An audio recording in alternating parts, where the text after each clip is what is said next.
தீர்ப்பு நீதிபதி ஜிஆர் சரவணன் தீர்ப்பு உறுதி செஞ்சுருக்காங்க. ஆனால் அதில் பல்வேறு குளறுபடிகள் இருக்கிறத நீங்கள் ஆதாரப்பூர்வம் சொல்கிறீங்க. ஆனால் அதே கண்டினியூட்டியாக இன்றைக்கி இந்த தீர்ப்பு வந்திருக்கு இல்லையா? அதாவது சந்தனக்கூடுக்கு 50 பேர் தான் போகணும். அதில் என்ன நடந்துச்சு?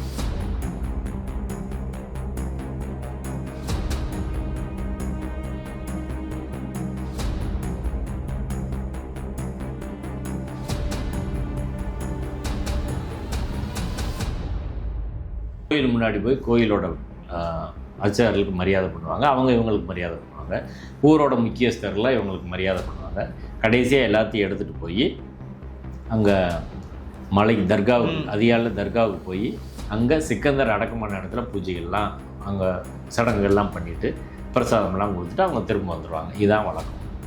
இப்போ இதில் இவ்வளோ பேர் தான் 50 பேர் தான் இதுவரை ரெஸ்ட்ரிக்ட் பண்ணதே கிடையாது.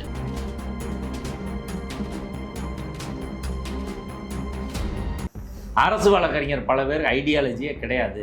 கொள்கை இருக்கவங்க கொஞ்ச நாள் ஒரு 5% கொள்கை இருக்கனால அரசு வழக்கறிஞர் போடுங்கன்னு நம்ம சொல்கிறோம். ஒன்றுமே நடக்க மாட்டேங்குது. எல்லா இடத்துலையும் சங்கியல் ஊடுருவலை வச்சுக்கிட்டு நீங்கள் எப்படி ஃபைட் பண்ண முடியும்னு சொல்லுங்கள். தர்கா பக்கத்தில் இருக்க உள்ள பிளேஸ் தான் ஐடியல் பிளேஸு, கரெக்டான பிளேஸு அப்படின்னு சொல்கிறீங்களே நீதிபதிகள். இதற்கு என்ன ஆதாரம் கொடுத்தாங்க? யார் கொடுத்தா? ராம ரவிக்குமார் கொடுத்தாரா? அவங்க வக்கீல்கள் கொடுத்தாங்களா? யார் கொடுத்தா? ஐடியல் பிளேஸுன்னு நீதிமன்றம் எப்படி முடிவுக்கு வருது? நீதிபதி ஜிஆர் சாமிநாதன் கூட அப்படி சொல்லலை. அதாவது கருவறைக்கு நேர் மேலே இருக்கக்கூடிய உச்சிப்பிள்ளையார் கோயிலில் தீபம் ஏற்றுவது அப்படின்றது தான் ப்ராப்பரான பிளேஸு அப்படின்றதுக்கான, அங்கே தான் 100 வருஷம் ஏற்றுறன்றதுக்கான எந்த ஆதாரத்தையும் அரசாங்கமோ கோயிலோ கொடுக்கல. ஒன்று, அதையெல்லாம் காது வழியாக கேட்ட செய்தி. No textual support for this argument. கல்வெட்டுருக்கு, அந்த அனுமதி இருக்கு. எப்படி ஒரு தவறான கருத்தை ஒரு 2 நீதிபதிகள் பதிவு அதிர்ச்சியா இருக்குது. 1981 போஸ் எழுதின தொல்லியல் துறை புக்க இதே நீதிமன்றத்தில் கொடுத்துருக்கு. அவங்க படித்தாங்க. அதில் என்னென்ன இருக்குன்னு வாசிச்சு. தர்கா பக்கத்தில் உள்ளது தீபத்தூண் என்பதற்கான ஆதாரம் கொடு. அதில் காலகாலமாக கார்த்திகை தீபம் ஏற்றுனாங்க அப்படின்றதுக்கு ஆதாரம் கொடு. ஆனால் இப்போ விசித்திரமான நீதிமன்றம் பல விசித்திரமான தீர்ப்பு வழங்கியிருக்குன்னு சொல்கிறோம்ல, அதே போல் சில ரெக்கார்ட்ஸை வச்சு பண்ணலாம். அப்படின்னா நீங்கள் வச்சுருக்க ரெக்கார்டை பார்க்குறேன். இந்த ரெக்கார்டை கோர்ட்டில் கொடுக்குறாங்கன்னு வைங்க. இந்த ரெக்கார்டை வச்சு பண்ணால் எப்படி சரியாக இருக்கும்? எவிடன்ஸ் இல்லாமல் எப்படி செய்ய முடியும்? இந்த ரெக்கார்டுக்கு கவுண்டர் ஃபைல் பண்ணுறதுக்கு டைம் கொடுக்கணும்ல, இதுக்கு எவிடன்ஸ் எடுக்கணும்ல. இந்த படம் என்பது பொய்யாக உருவாக்கப்பட்டதா, போலியாக உருவாக்கப்பட்டதா, சரியான படம் தானா, இதை எப்படி வெரிஃபை பண்ணுறது? இதை யார் சொல்கிறது? அதனால தான் இந்த தீர்ப்பை பொறுத்து என் கருத்து என்னென்னா, இந்த தீர்ப்பு ஒரு நத்திங் பட் பெர் இன்குரியம், சட்டப்படியான தீர்ப்பு அல்ல, அரசியல் சட்டப்படியான தீர்ப்பு அல்ல. குமாரசாமி தீர்ப்பு மாதிரி ஏராளமான தவறுகள் இந்த தீர்ப்பு சுற்றி ஒளிஞ்சிக்கிட்டு இருக்கு. ஓகே. அடுத்து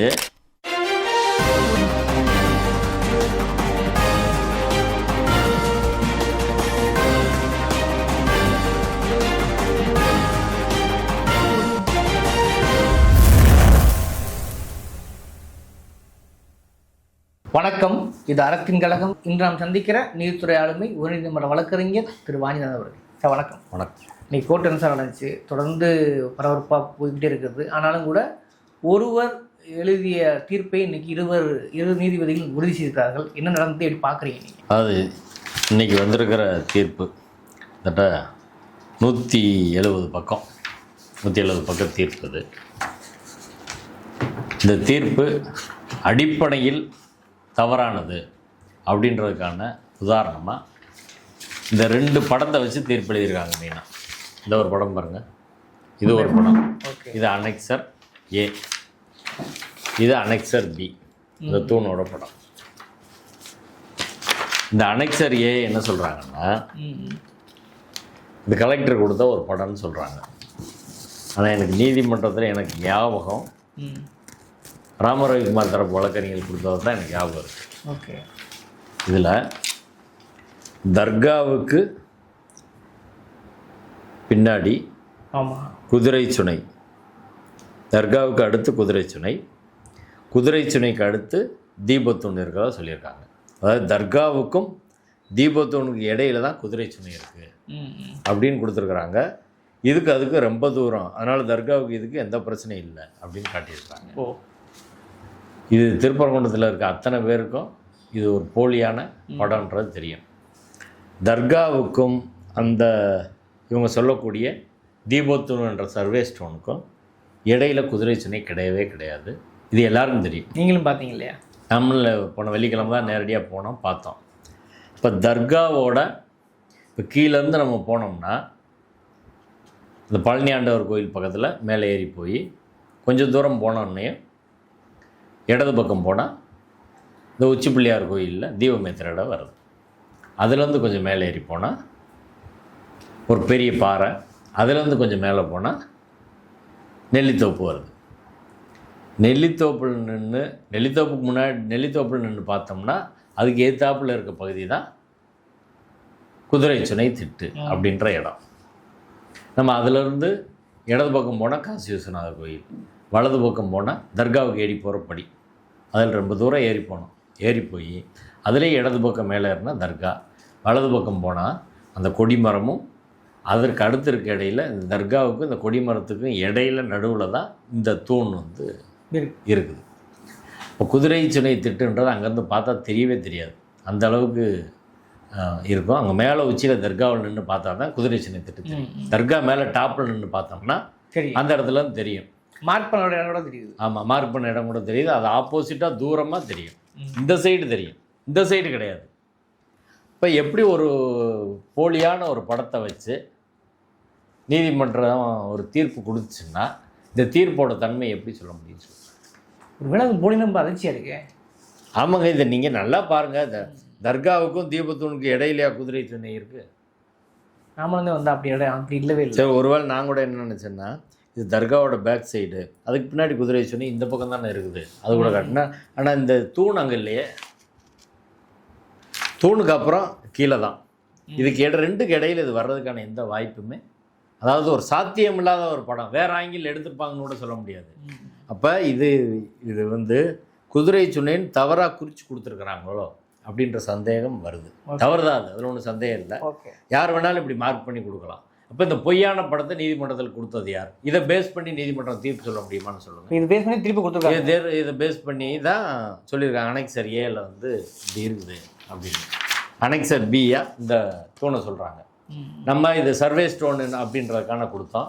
ஆனால் நீதிபதிகள் வந்து அந்த இதெல்லாம் நம்ம சொன்ன எல்லாத்தையும் 1899 டாக்குமெண்ட்டில் உள்ள எல்லாத்தையும் தொகுத்து சொல்லிவிட்டு அதில் சொல்லியிருக்கிறதுக்கும் அதுக்கான மார்க்கும் இதில் இல்லை, அந்த சர்வே புக்கில் உள்ளதுக்கும் இதுக்கும் தொடர்பு இல்லைன்னு சொல்லியிருக்கிறாங்க.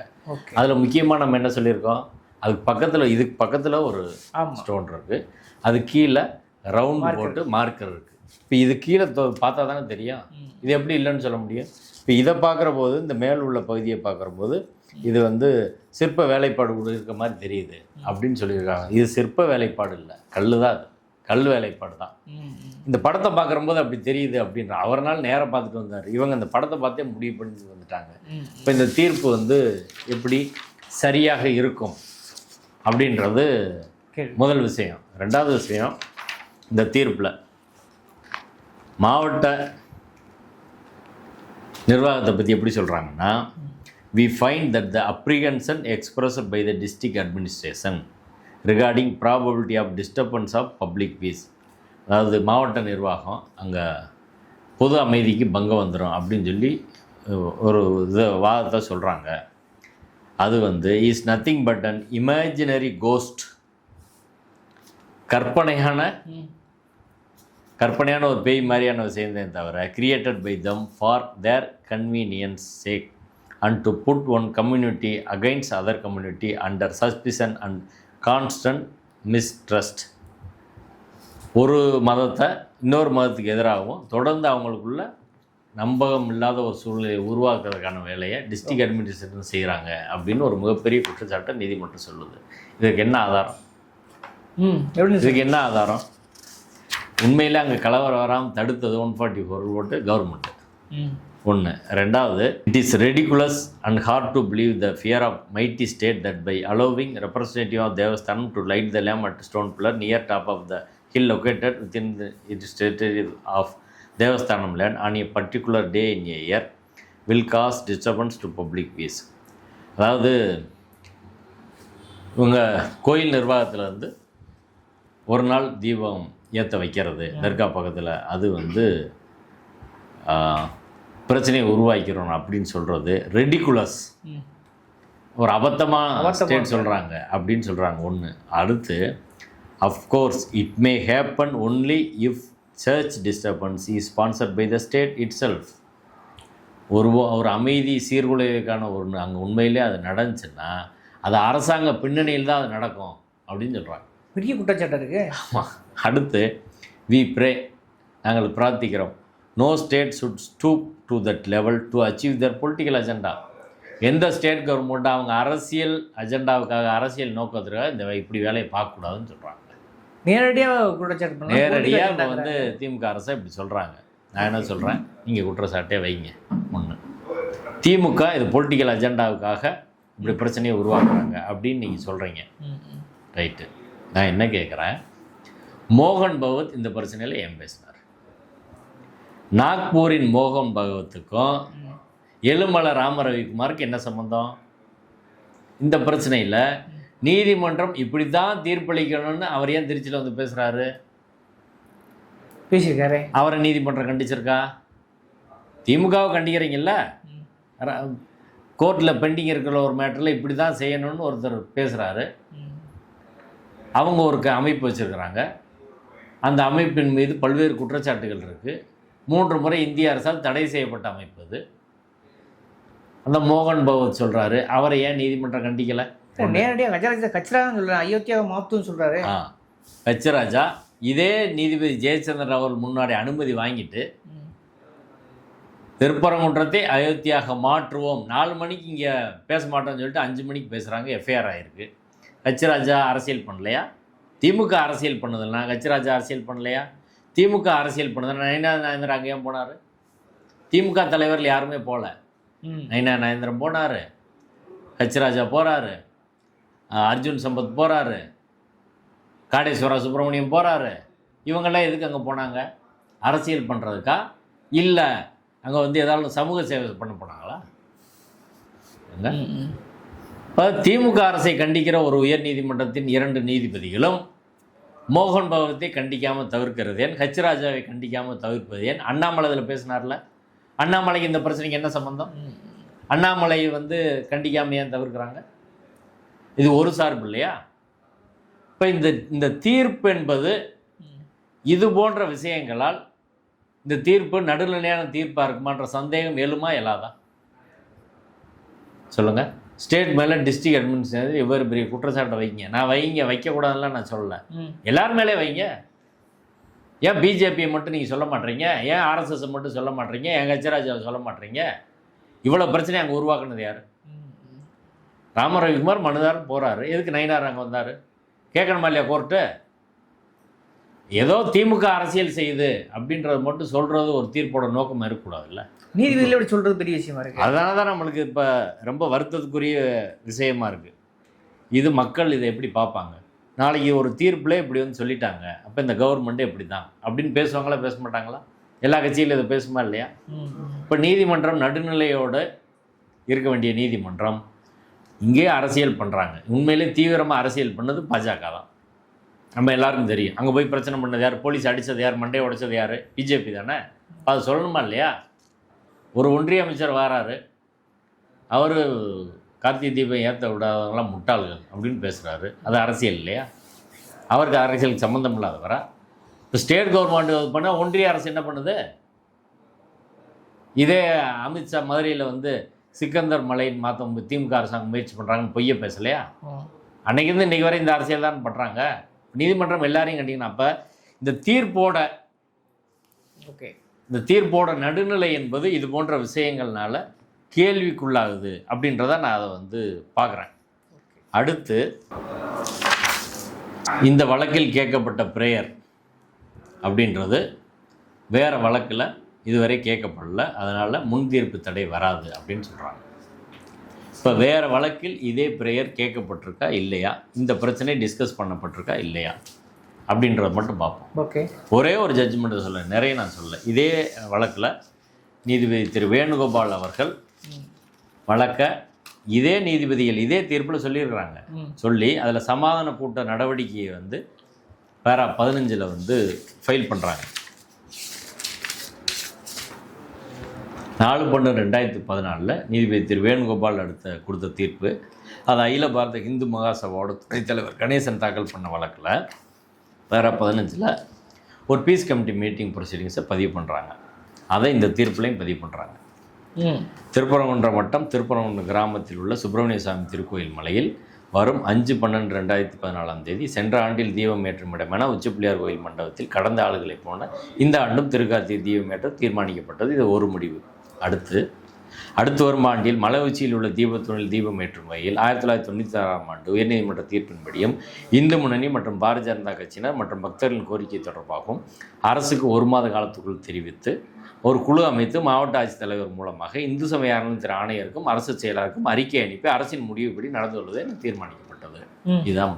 இதை நீதிபதியில் எதற்காக சொல்கிறாங்கன்னா, தீபத்தூன்ற வார்த்தை இருக்குது, அடுத்த வருஷம் பேசிக்கிறோன்னு சொல்லியிருக்கிறாங்கல்ல. ஆனால் இப்போ வரையும் ஒன்றும் செய்யலை அப்படின்னா, வருஷம் பீஸ் மீட்டிங் நடக்குது. வருஷம் இது மாதிரி பேசுகிறாங்க, டிசைட் பண்ணுறாங்க. பீஸ் கமிட்டி மீட்டிங்கான லீகலாக வேல்யூ என்ன? இதை கோர்ட்டில் போட்டு இதை இம்ப்ளிமெண்ட் பண்ணுங்கன்னு சொல்ல முடியாது.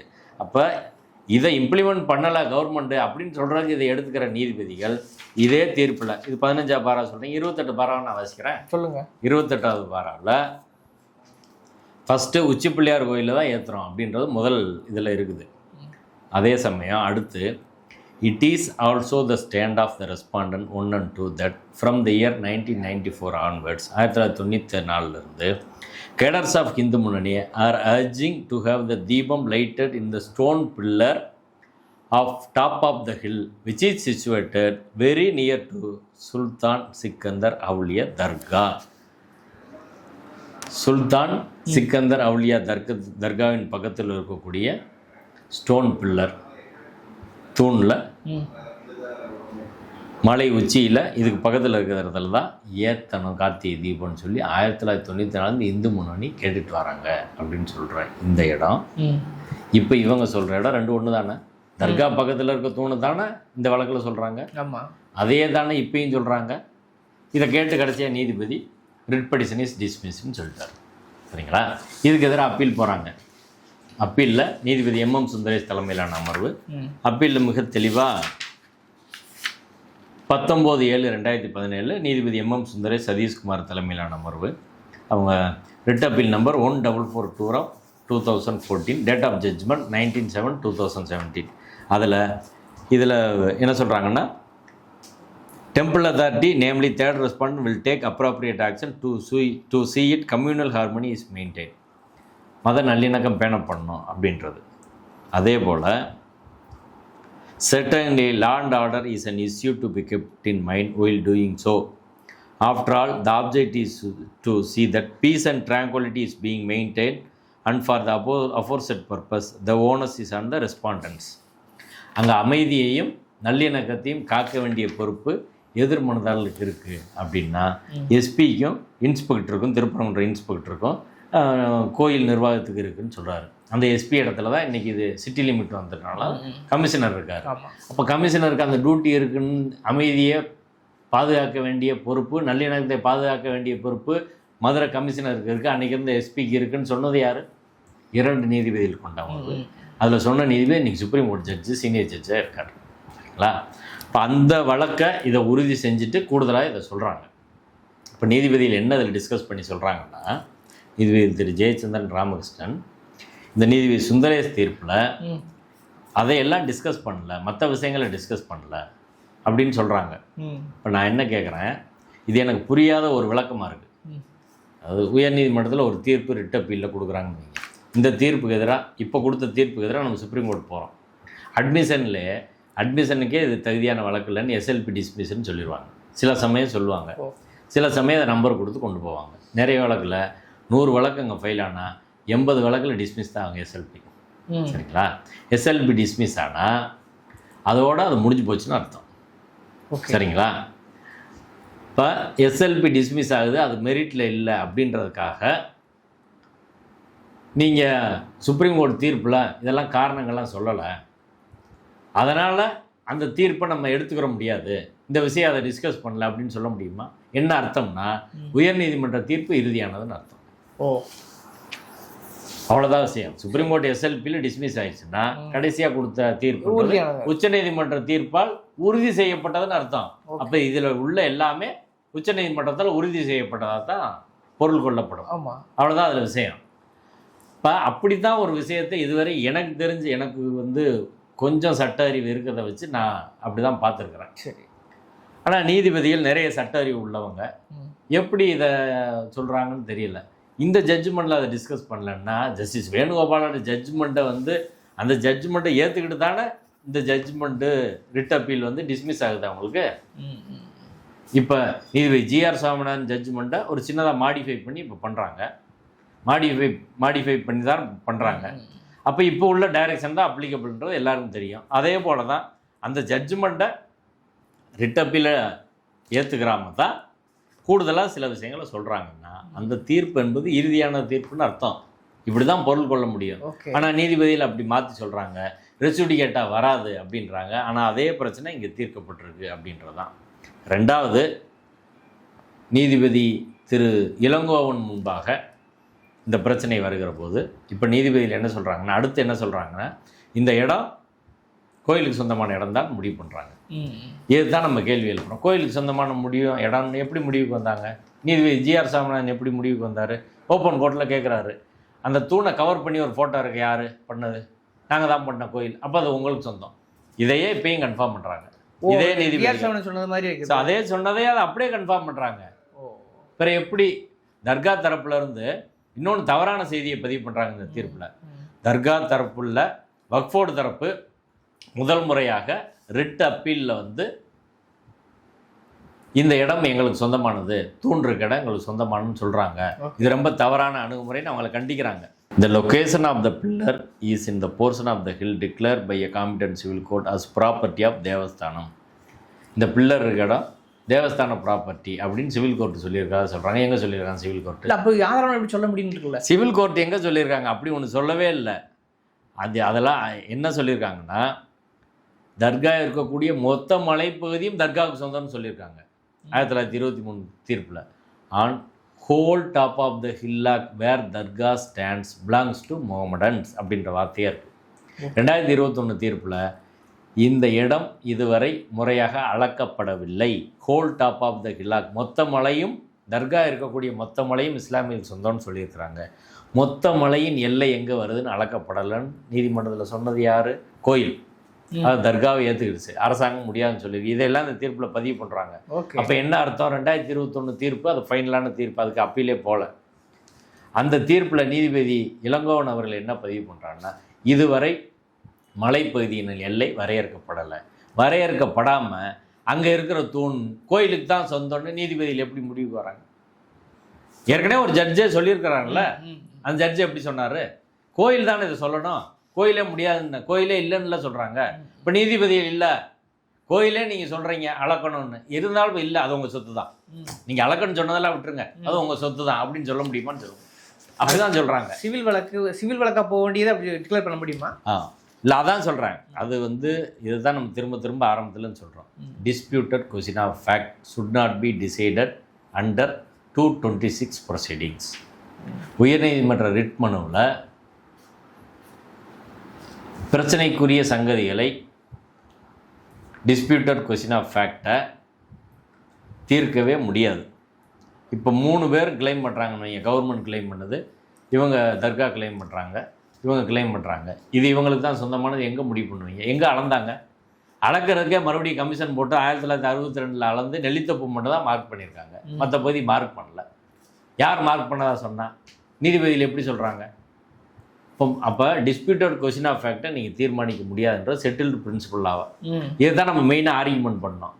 அந்த ஆர்கியூமெண்ட்டுக்கு நேரடியாக பதிலே நீதிமன்றம் சொல்லலை, இதுலேயும் சொல்லலை. நான் மொத்தத்தையும் படிச்சிட்டேன். ஓகே, அது டிஸ்பியூட்டட் கொஸ்டின் ஆஃப் ஃபேக்டா இல்லையான்றதுக்குள்ளே வரமாட்றாங்க. வராமல் வக்ஃபோர்டை வந்து சொல்கிறாங்க, the Waqf Board as constituted have no locus in this matter. For the first time in the course of argument in the intra court appeals on behalf of the Waqf a mischievous submission was made that the lamp pillar belongs to தர்கா. இதெல்லாம் எவ்வளவு தவறான ஒரு கருத்து. மிஸ்சீவஸ் சப்மிஷன்ஸு, அதாவது ஒரு தவறான submission வைக்கிறாங்கன்னா single ஜட்ஜிட்டு அவங்க வைக்கலன்னு இவங்க பார்த்தாங்களா? சிங்கிள் ஜட்ஜிட்டு 28ஆம் தேதி ரிசர்வ் பண்ணுற அன்னைக்கு தான் அந்த வக்ஃபுக்கு நோட்டீஸ் போகுது. அவங்க வராங்க, நேரம் அவங்க வந்து எங்களுக்கு சொந்தமானதுன்னு அன்னைக்கு சொன்னாங்க. சொல்லலைன்னு அவங்க சொல்கிறாங்க. அவங்களுக்கு பேப்பரை எத்தனை கேஸ் இருக்குன்னு அன்றைக்கி அவங்களுக்கு தெரியாது. 4-5 கேஸ் வந்துக்கிட்டே இருக்குது. உங்களுக்கு இன்னைக்கு காலையில் தான், நேற்று தான் நோட்டீஸ் வருது, இன்றைக்கி காலையில் கோர்ட்டுக்கு வரையும் உங்கள்கிட்ட கேஸ் பேப்பரே இல்லை. அப்போ இப்படி ஆர்கியூமெண்ட்டில் சொல்கிறதுலேருந்து அது எங்கள் இடம்னு அவங்க அன்றைக்கி சொன்னாங்க. வக்ஃபோர்டு அது எங்களுக்கு சொந்தமான இடங்க அப்படின்னு சொன்னாங்க. ஆனால் அப்படி சொல்லவே இல்லைன்னு ஒரு நீதிமன்றம் சொன்னால் இந்த தீர்ப்பு எப்படிங்க நம்ம ஏற்றுக்கிற முடியும், நம்ப முடியும்? நீதிமன்றத்தின் மீது எப்படி நம்பிக்கை வரும், மதிப்பு வரும் நீதிபதிகள் மேலே? இந்த தீர்ப்பில் நிறைய தவறான கருத்துக்கள், ஃபேக்சுவல் எரர், லீகல் எரர் எல்லாமே நிறையா இருக்குது. அதனால தான் இந்த தீர்ப்பை பொறுத்து என் கருத்து என்னென்னா, இந்த தீர்ப்பு ஒரு நத்திங் பட் பெர் இன்குரியம், சட்டப்படியான தீர்ப்பு அல்ல, அரசியல் சட்டப்படியான தீர்ப்பு அல்ல. குமாரசாமி தீர்ப்பு மாதிரி ஏராளமான தவறுகள் இந்த தீர்ப்புக்குள்ள சுற்றி ஒளிஞ்சிக்கிட்டு இருக்கு. ஓகே. அடுத்து இன்னொன்று சொல்கிறாங்க, இங்கே பலரும் வந்து நீதிமன்றத்தில் சொன்னாங்க, தர்கா தரப்பெல்லாம் எங்களுக்கு கவுண்டர் ஃபைல் பண்ணுறதுக்கு போதிய வாய்ப்பு கொடுக்கல, நீதிபதி ஜிஆர் சாமிநாதன் உரிய வாய்ப்பு கொடுக்காம வழக்கு முடிச்சிட்டாரு அப்படின்னு சொன்னாங்க. அதில் இவங்க என்ன சொல்கிறாங்கன்னா, the records placed in support of the affidavits are appreciated and even without affidavits the records placed are considered அப்படின்னு சொல்கிறாங்க. அஃபிடவிட் கூட பெருசாக வேண்டிய அஃபிடவிட்டை வச்சே முடிவு பண்ணலாம், ரெக்கார்ட்ஸே இருந்தால் முடிவு பண்ணலாம், ரெக்கார்டு இருந்தால் கூட போதும், அஃபிடவிட் கூட தேவையில்லைன்றாங்க. ரெக்கார்டே கொடுக்குறதுக்கு வாய்ப்பு கொடுக்கலையே, எல்லாமே இந்த ரிட்டப்பில் தான் அறிக்கை பண்ணியிருக்கு, அங்கே ரெக்கார்டு கொடுக்குறதுக்கு வாய்ப்பு கொடுக்கல. இப்போ அப்படி வாய்ப்பே கொடுக்காம ஒரு நீதிமன்ற ப்ரொசீடிங்ஸ் நடக்குது.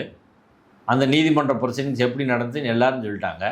அப்போ அங்கே வாய்ப்பு கொடுத்து இதை ரிமாண்ட் பண்ணி அந்த நீதிபதி திரும்ப விசாரிக்க சொல்கிறது தான் சரியாக இருக்குமா? அந்த நீதிபதியை வேறு நீதிபதியை விசாரிக்க சொல்லலாம். அப்படி இல்லாமல் நாங்கள் அப்பீலில் வாய்ப்பு கொடுக்குறோம் அப்படின்னா, இப்போ இங்கேயும் நீங்கள் வாய்ப்பு கொடுக்கல, சுப்ரீம் கோர்ட்டில் போனால் சுப்ரீம் கோர்ட்டில் வாய்ப்பு கொடுக்குறோன்னு சொல்ல முடியுமா? அப்படி கிடையாது. அதாவது இது சிவில் கோர்ட்டு கிடையாது, சிவில் கோர்ட்டு மாதிரி எல்லாத்துக்கும் இது பண்ண வேண்டியதில்லை. அப்படின்னா இப்போ அஃபிடவிட்டு வச்சு பண்ணலாம், சில ரெக்கார்ட்ஸை வச்சு பண்ணலாம். அப்படின்னா நீங்கள் வச்சுருக்க ரெக்கார்டை பாருங்கள், இந்த ரெக்கார்டை கோர்ட்டில் கொடுக்குறாங்கன்னு வைங்க, இந்த ரெக்கார்டை வச்சு பண்ணால் எப்படி சரியாக இருக்கும்? எவிடன்ஸ் இல்லாமல் எப்படி செய்ய முடியும்? இந்த ரெக்கார்டுக்கு கவுண்டர் ஃபைல் பண்ணுறதுக்கு டைம் கொடுக்கணும்ல, இதுக்கு எவிடன்ஸ் எடுக்கணும்ல. இந்த படம் என்பது பொய்யாக உருவாக்கப்பட்டதா, போலியாக உருவாக்கப்பட்டதா, சரியான படம் தானா, இதை எப்படி வெரிஃபை பண்ணுறது, இதை யார் சொல்கிறது?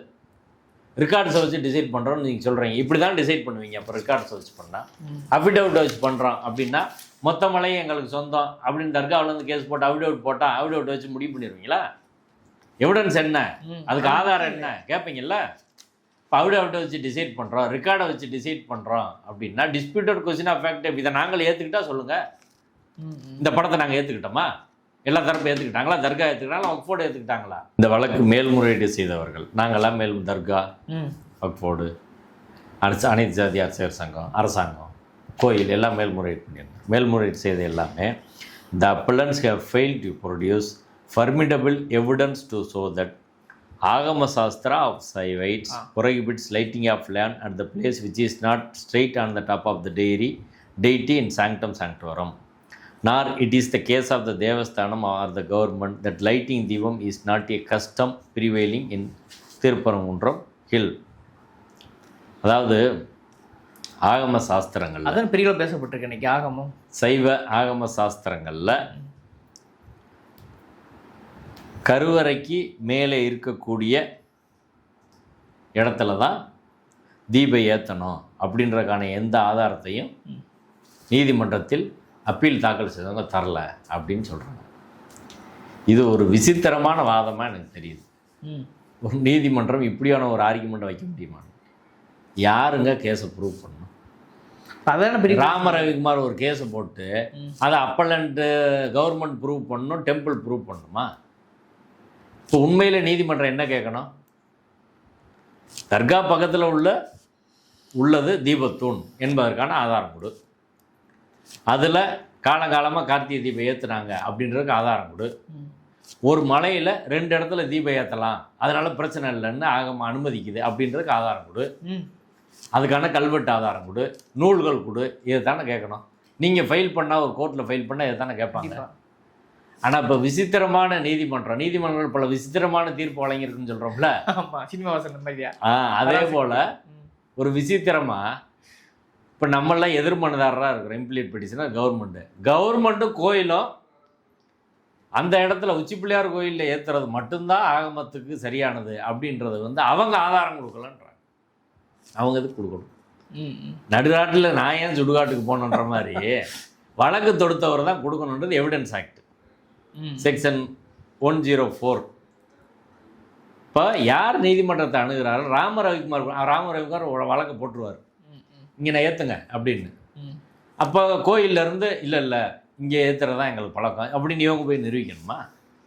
கவர்மெண்ட் அதை நிரூபிக்கணும். விசித்திரமாக தருக்கு எப்படி அனுமதிக்கிறாங்க? இது எப்படி நீதி? அப்படிதான் நீதிபதிகள் சொல்லியிருக்கிறாங்க.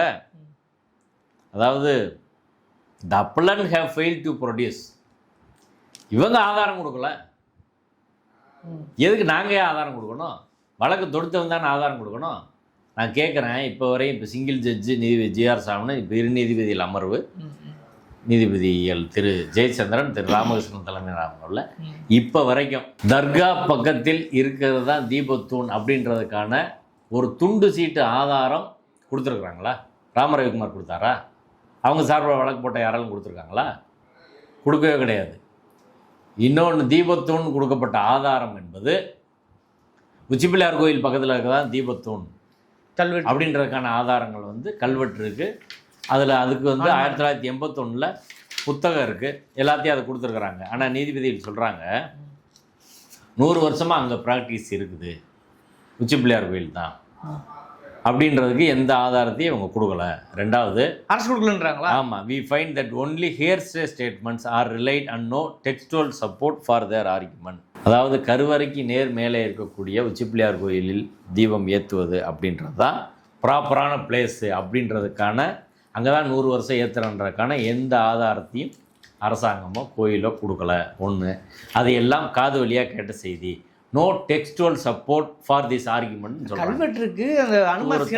எப்படி ஒரு தவறான கருத்தை ஒரு 2 நீதிபதிகள் பதிவு 1981 போஸ் எழுதின தொல்லியல் துறை புக்கை இதே நீதிமன்றத்தில் கொடுத்துருக்கு, அவங்க படித்தாங்க. அதில் என்னென்ன இருக்குன்னு வாதிச்சோம். இது ஆதாரத்தை இருக்கக்கூடிய பிஹெச்டி தீசிஸ் நான் கொடுத்தேன். அந்த பிஹெச்டி தீசிஸை பற்றி வேர்க்கோட்டம் புக்கில் இருக்கிறத நிறைய எடுத்து இதில் போட்டிருக்காங்க. பிஹெச்டி தீசிஸில் வேர்க்கோட்டம் புத்தகத்தில் இப்படியெல்லாம் சொல்லியிருக்கிறாங்க, இப்படி இருக்குது, இதை பூரா எடுத்து போட்டிருக்கிறாங்க. அந்த புக்கில் அதுக்கான ஆதாரம் இருக்குது. அப்போ செலக்டிவாக ஒரு புக்கை நீதிபதிகள் பார்க்கக்கூடாதுல்ல. எந்த ஆதாரம் கொடுக்கலான்னு சொல்கிறாங்க. இது வந்து 1900 இப்போ இவங்க ஆதாரம் கொடுக்கலன்னு சொல்கிறது ஒரு பக்கம் இருக்கட்டும், கோயில் ஆதாரம் தரவே வேண்டியதில்லைன்னு சொல்கிறேன் நான். வழக்கு தொடுத்தவங்க தானே கொடுக்கணும், இவங்க எதுக்கு ஆதாரம் கொடுக்கணும்? அதுக்கு நீதிபதி கொஸ்டின் பண்ணவே இல்லையா? அது இது இப்படி எழுதியிருக்கிறாங்க, எனக்கு அது வந்து புரியவே இல்லை. அதாவது இப்படி ஒரு தீர்ப்பு எழுத முடியுமா அப்படின்றது எனக்கு புரியலை. உச்சி பிள்ளையார் கோயிலில் தான் கருவறைக்கு மேலே இருக்கிற ஏற்றுறதுக்கு தான் நீ வந்து ஆதாரம் கொடுக்கணும் அப்படின்னா, இப்போ ஒருத்தன் கேஸ் போடுவான், கோயிலேருந்து ஆதாரத்தை கொடுக்கணுமா? அப்படியும் கூட ஆதாரம் கொடுத்தாச்சுங்க. அது தொல்லியல் துறையோட புத்தகம் கொடுத்தாச்சு, அது இது பொருந்தது அப்படின்னு சொல்லியாச்சு. ஆனால் ஆதாரம் கொடுக்கலன்னு நீதிபதி எழுதுறாங்கன்னா என்ன செய்யறது? நம்ம இதை எங்கே போய் முட்டுறதுன்னு எனக்கு தெரியல. அடுத்து, இது மாதிரி அங்கே ஒரு பிரச்சனையும் கிடையாது, அரசாங்கம் தான் பிரச்சனையை உண்டு பண்ணுறாங்க அப்படின்னு சொல்கிறாங்கல்ல. 1862 தர்கா பக்கத்தில் வந்து தீபம் ஏற்ற போனது யார்? 1912 போனது யார்? அன்னைக்கு வந்து இது கஷ்டம் கிடையாது அப்படின்னு சொல்லி அன்னைக்கே நிராகரிச்சிருக்கிறாங்க. இப்போ தர்கா பக்கத்தில் 1862, 1912 அப்படி பண்ண முயற்சி, தர்கா பக்கத்தில் தீபம் ஏற்றும் முயற்சி முறியடிக்கப்பட்டது. அன்னைக்குள்ள வெள்ளைக்கார நீதிபதிகள் அதை பண்ணியிருக்கிறாங்க, வெள்ளைக்கார டிஸ்ட்ரிக்ட் ஜட்ஜு. அதிலே அது கஷ்டம் கிடையாதுன்னு சொல்லியிருக்கிறாங்க. அது அன்னைக்கு உச்சநீதிமன்றமான பிரிவி கவுன்சில் போய் கன்ஃபார்ம் ஆயிடுச்சு. இப்போ அன்னைக்கு உள்ள உச்சநீதிமன்ற தீர்ப்புன்னா தர்கா பக்கத்தில் தீபம் ஏற்றுவது வழக்கம் அல்ல, அமைதியை அது சீர்குலைக்கும் என்பதுதான் 1923 தீர்ப்பு. அது 1931 அன்றைய உச்சநீதிமன்றத்தான பிரிவு கவுன்சில் தீர்ப்பு. அந்த உச்சநீதிமன்ற தீர்ப்பை இந்த 2 நீதிபதி மதிக்கலையே, பழக்கம் இல்லைன்னு சொல்லிட்டாங்கல்ல, திரும்ப அங்கேயே ஏற்றுங்கன்னு எப்படி சொல்லுவீங்க? அதுக்கு நீங்கள் எவிடன்ஸ் கொடுக்கல அப்படின்றாங்க. Being at vantage point the stone pillar called as Devathun, which is on the different rock summit and lower to the peak of which is Dargah is located, is ideal place to light தீபம் அப்படின்னு சொல்கிறாங்க. அதாவது தர்கா ஒரு மலைப்பகுதியும் இது இன்னொரு மலைப்பகுதியில் இருக்கிற மாதிரி ஒன்று சொல்கிறாங்க. அப்படியே கிடையாது, ரெண்டும் ஒரே மலைப்பகுதியில் தான் இருக்குது. ஒன்று. ரெண்டாவது ஐடியல் பிளேஸ் ஃபார் லைட் தீபம், இதான் வந்து பொருத்தமான இடம் அப்படின்னு. சரி, நீதிபதியில் எப்படி அதுக்கு முடிவுக்கு வந்தாங்க, இதுக்கு என்ன ஆதாரம்னு கேட்குறோம். ஐடியல் பிளேஸ் அப்படின்னு நீங்கள் சொல்கிறீங்களே, ஐடியல் பிளேஸ்ன்னு இந்த இரு நீதிபதியில் எப்படி முடிவுக்கு வந்தாங்க, என்ன எவிடன்ஸ் நீங்கள் கேட்குறீங்களா? கோயில் எதையுமே கொடுக்கல. அதாவது 1862 தர்கா பக்கத்தில் ஏற்ற முயற்சி பண்ணி அது முறியடிச்சிட்டாங்க. அப்போ எந்த இடத்துல ஏற்றிட்டு இருக்கிறாங்க? உச்சி பிள்ளையார் கோயில் தான் ஏற்றுறாங்க. உச்சி பிள்ளையார் கோயில் பக்கத்தில் தீபம் ஏற்றவே இல்லை அப்படின்றது யாரோட கேஸும் கிடையாது, அவங்களும் ஒத்துக்கிறாங்க.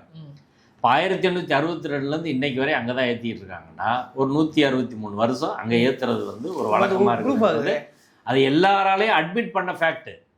ஆனால் இவங்க சொல்கிறாங்க அதுக்கு முறையான ஆதாரம் நீங்கள் கொடுக்கல அப்படின்றாங்க. நீதிமன்ற தீர்ப்புகள் சாட்சியே இருக்குது, ஆதாரம் கொடுக்கலன்றாங்க. அது இருக்கட்டும், ரைட்டு. இதுக்கு என்ன ஆதாரம் கொடுத்தாங்கன்னு கேட்குறேன். தர்கா பக்கத்தில் இருக்க உள்ள பிளேஸ் தான் ஐடியல் பிளேஸு, கரெக்டான பிளேஸு அப்படின்னு சொல்கிறீங்களே நீதிபதிகள், இதற்கு என்ன ஆதாரம் கொடுத்தாங்க? யார் கொடுத்தா? ராம ரவிக்குமார் கொடுத்தாரா? அவங்க வக்கீல்கள் கொடுத்தாங்களா? யார் கொடுத்தா?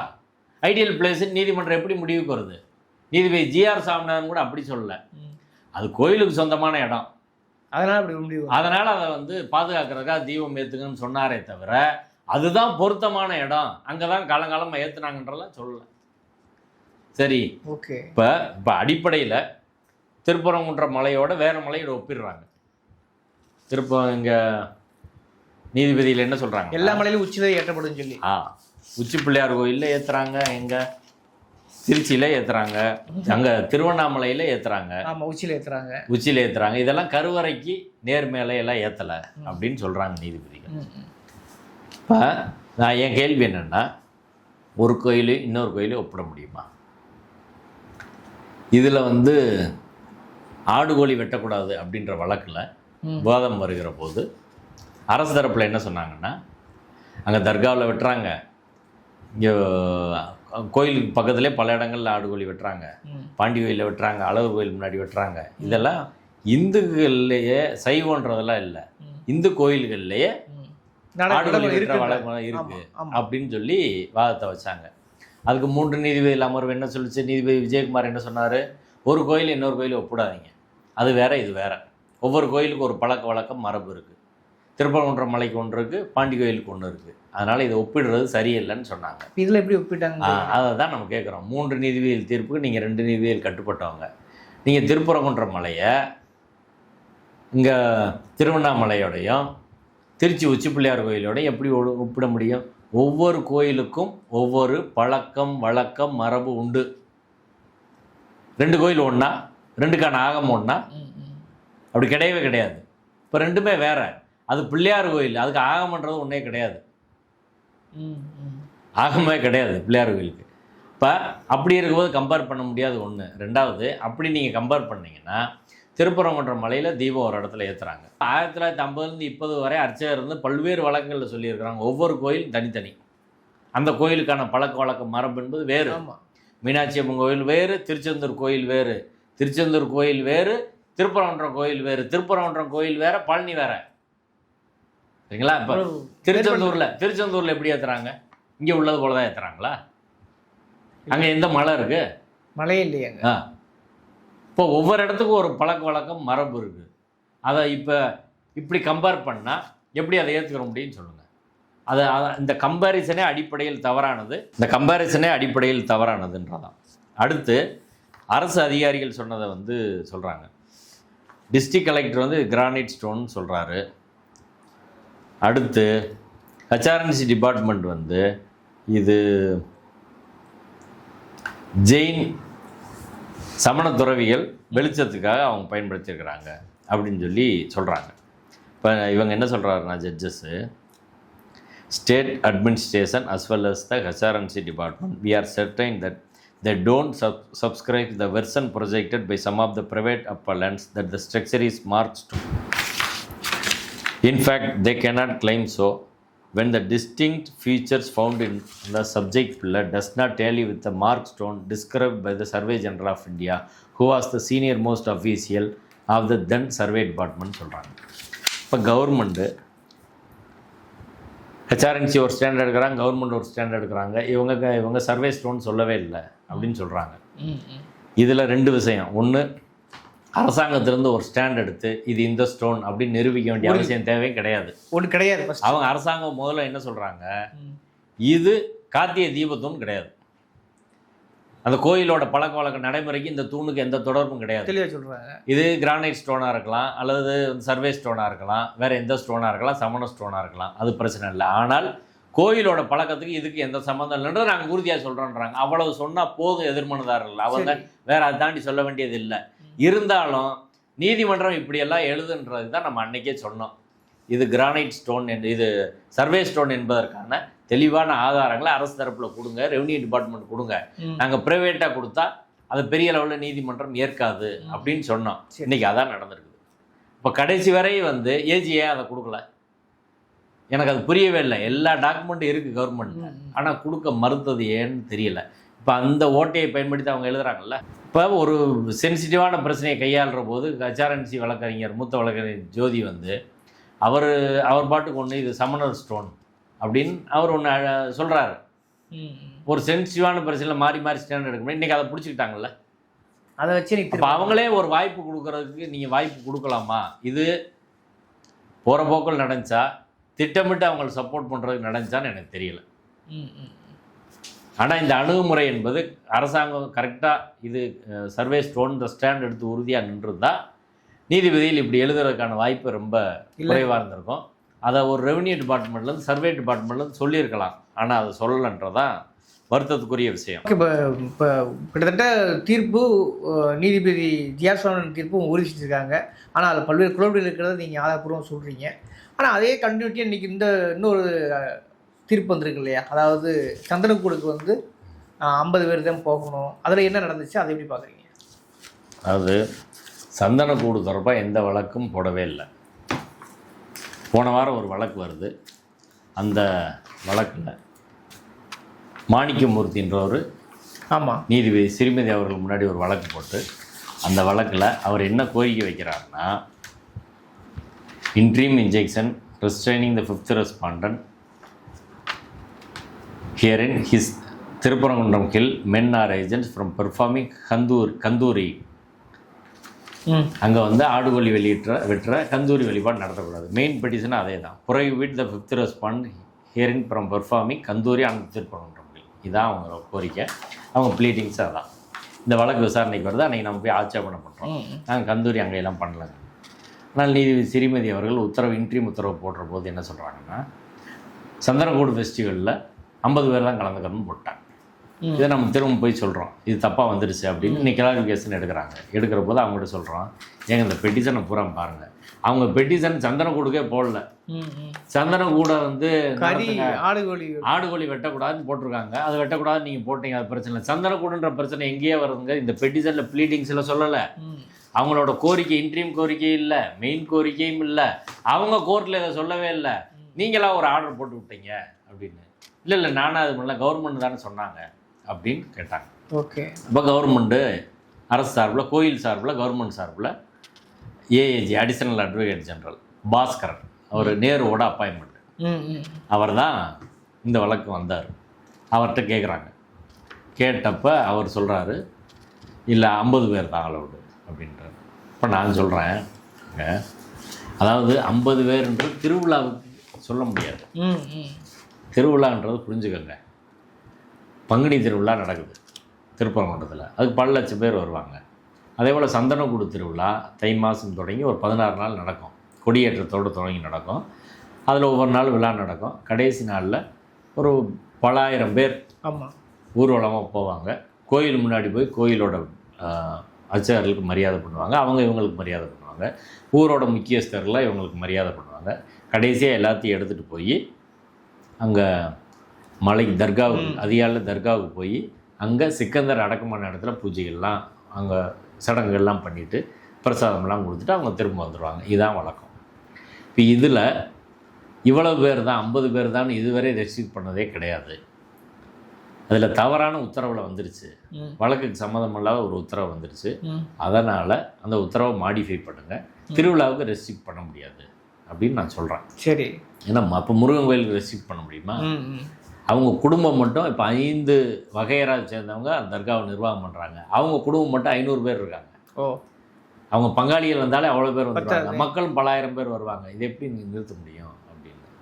அப்போ நீதிபதி அவர்கள் வந்து கவர்மெண்ட் தானே சொல்கிறாங்க அப்படின்னு கேட்குறேன். நான் சொன்னேன் கவர்மெண்ட் தவறாக புரிஞ்சுக்கிட்டு சொல்கிறாங்க, நீங்கள் வந்து திரும்ப கேளுங்க அப்படின்னு. நீதிபதி திரும்பவும் கேட்குறாங்க. திரும்பவும் கேட்குறப்ப கவர்மெண்ட்லேருந்து என்ன சொல்கிறாங்கன்னா, அவர் ஏஏஜி பாஸ்கரன் வந்து தரையில் வேணால் எவ்வளோ பேர் போட்டோம், மலைக்கு போகிறது 50 பேர் தான் போக முடியும் அப்படின்னு சொல்கிறாரு. இது ஒரு 300 ஆண்டுகளாக மலைக்கு எல்லாரும் போயிட்டு தான் வராங்க. அந்த பழக்கத்தை இன்று திமுக அரசின் வழக்கறிஞர்கள், கோயில் நிர்வாகம் எல்லாம் சேர்ந்து தடை செய்ய வேண்டிய அவசியம் என்ன? ஏற்கனவே சங் பரிவார அமைப்புகள் அவங்களை எதுவுமே செய்ய விட மாட்டான். இன்னொரு பக்கம் அரசாங்கம் சேர்ந்து இன்றைக்கி 50 பேர் தான் போகணும் அப்படின்னா நாளைக்கு இது காலத்துக்குமான நடைமுறை ஆமாம் ஆயிரும். சேகர் பாபுவோட துறையில் சங்கிகள் தான் இருக்காங்க. அரசு வழக்கறிஞர் பல பேர் ஐடியாலஜியே கிடையாது. கொள்கை இருக்கவங்க கொஞ்ச நாள் ஒரு 5% கொள்கை இருக்கனால அரசு வழக்கறிஞராக போடுங்கன்னு நம்ம சொல்கிறோம். ஒன்றுமே நடக்க மாட்டேங்குது.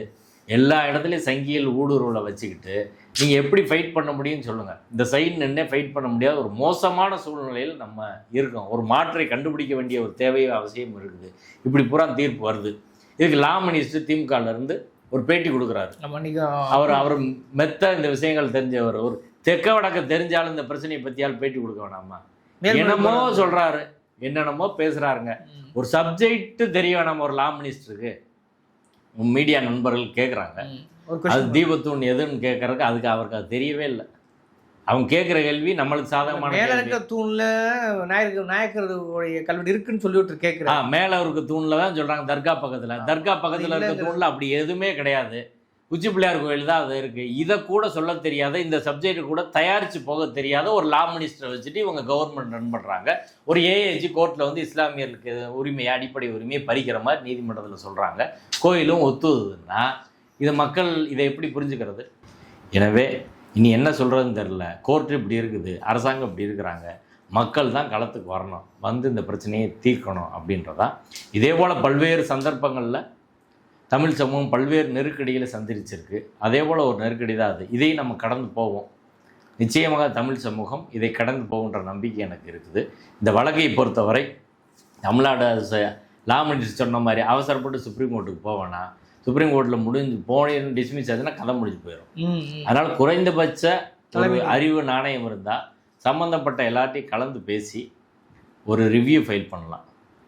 அதுக்கப்புறம் இல்லைன்னா இன்னொரு பெஞ்சுக்கு அந்த விஷயங்களை கொண்டு வந்து வழக்கு கொண்டு வந்து அந்த இது ஏற்கனவே 3 பெஞ்சில் இப்படி ஆயிருக்குன்னு சொல்லி நீங்கள் லார்ஜர் பெஞ்சுக்கு ரெஃபர் பண்ணுங்கன்னு சொல்லலாம். இதெல்லாம் ஓராண்டில் வாய்ப்பு இருக்குது.